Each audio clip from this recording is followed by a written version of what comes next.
What if I told you that a generation, perfect in harmony, would end up being completely punished, and a man all by himself, devoted to only righteousness, would be saved? Sounds backwards, doesn't it?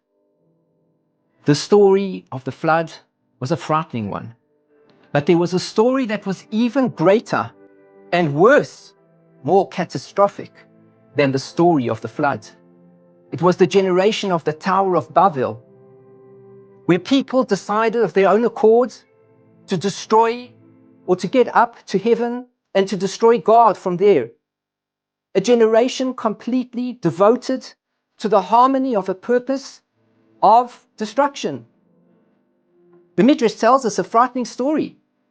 As the generation of these people of the Tower of Bavel began to create their building, as they began the process of adding bricks, getting higher and higher, what would happen is a brick would fall.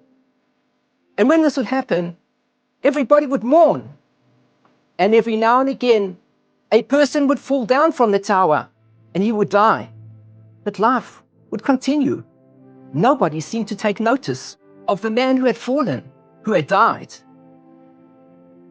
The story is a frightening one because it teaches us about our lives today.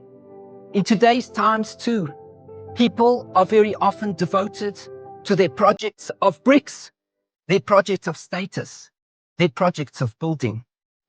When it came to the generation of the Tower of Bavel, Hashem did not destroy them as he had done to the generation of the flood. Instead, he confused their language and they were no longer able to understand each other. In today's times too, we need to examine the similarities, the connections between our bricks and between our language. Language is there to unite us. Bricks are there to unite us too when we understand how to use our language towards each other correctly. How are we using the bricks that we have today? And are we stepping over people in order to attain our goals, using the language that we have to destroy instead of to use that language to connect, to communicate, and to be united?